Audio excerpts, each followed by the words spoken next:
This book is called Tops and Bottoms, adapted and illustrated by Janet Stevens. In this story, Hare tries to trick Bear, but does Bear deserve it? I want you to think about that throughout the whole story. Once upon a time, there lived a very lazy bear who had lots of money and lots of land. His father had been a hard worker and a smart business bear, and he had given all of his wealth to his son. But all Bear wanted to do was sleep. Not far down the road lived a hare. Although Hare was clever, he sometimes got into trouble. A hare is another name for a rabbit. He had once owned land too, but now he had nothing.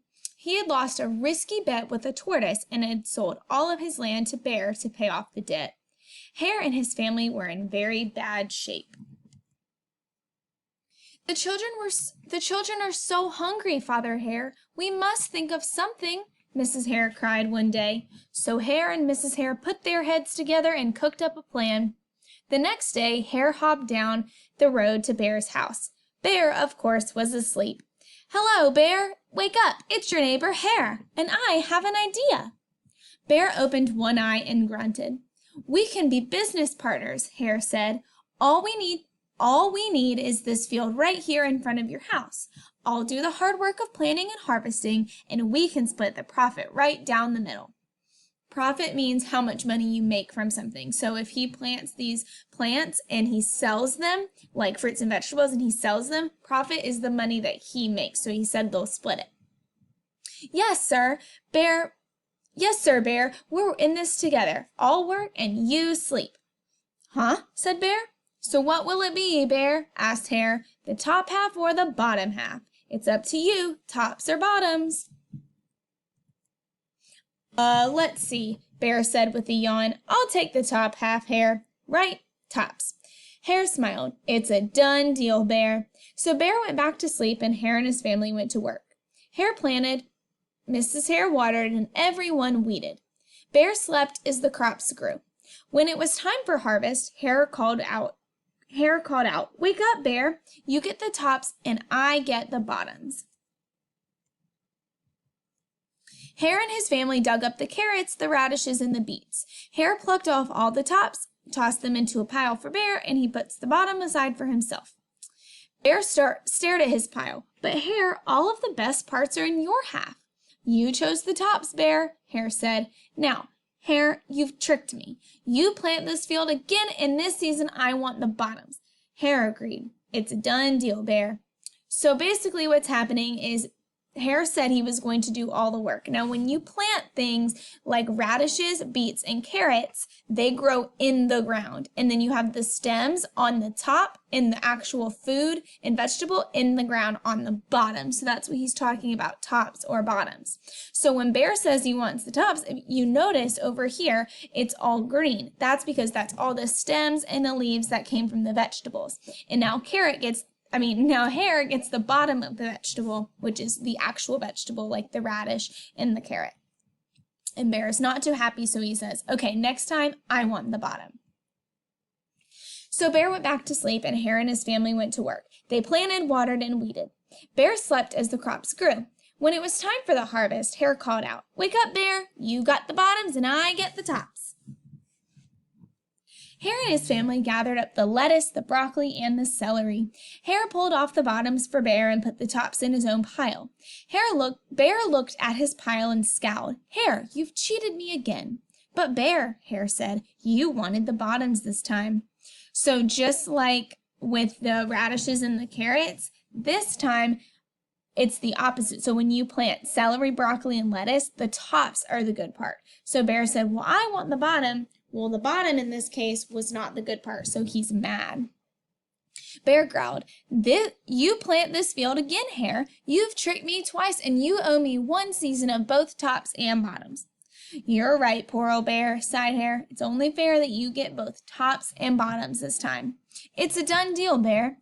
So Bear went back to sleep, and Hare and his family went to work. They planted, watered, and weeded, then watered and weeded some more. Bear slept as the crops grew. When it was time for the harvest, Hare called out, "Wake up, Bear. This time you get the tops and the bottoms." Pause. I want you to think about, do you think that Hare is tricking him again?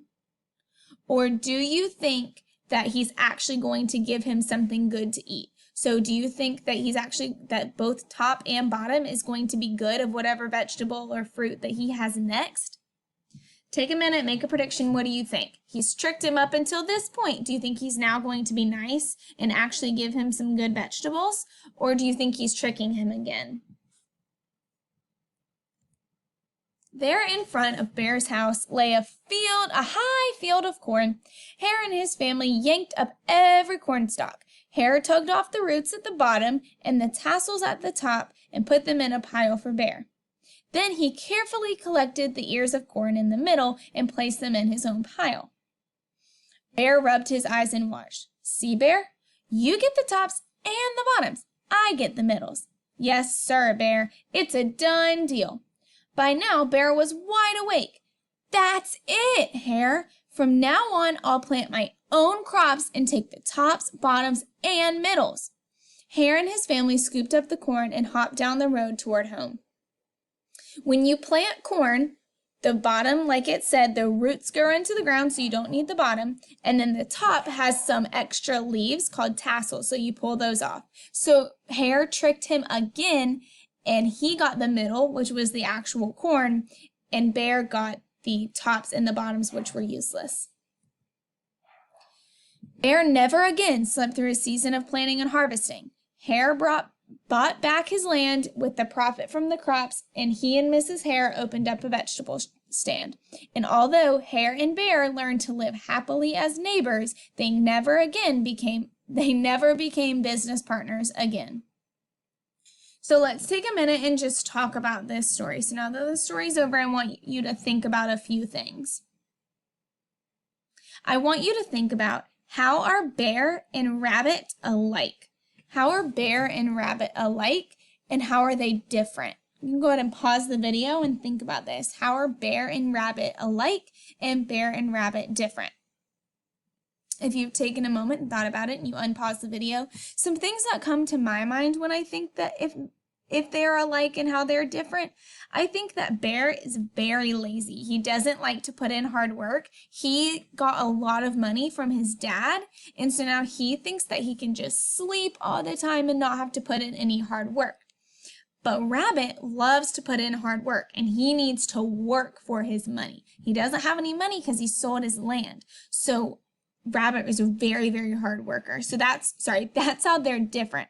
How they're alike. Take a minute and just think about that. How are they alike? Something that I see how they're both alike is that they both can plant flowers. They both can plant crops. They both know how. Now, which character do you think is smarter and why? Take a minute and think about it. Which character do you think is smarter and why? I think that the Hare is definitely smarter because he tricked Bear 3 times. So Bear was just lazy, he wasn't really thinking, and Hare came along and tricked him and gave him the tops and the bottoms and the tops and the bottoms, and Bear didn't even notice anything until after it happened. Last question, what lesson do you think that Bear learned? What lesson do you think that Bear learned? I think the lesson that Bear learned is that you need to work hard to make money. You need to work hard for what you want. You can't just sit around and think that it's going to come to you. If you want something, you have to get out there and you have to work really hard for it. And so that's exactly what Hare did. He knew he needed money, so he went out and he worked so hard for it. Bear, he was lazy and just slept all the time. But he finally realized Hare taught Bear that you need to get out there and work hard. If you want something done, you get after it yourself. That's all I have for you today in your Read Aloud. You'll have a few comprehension responses to do on your own, and then you'll have a comprehension quiz in Seesaw.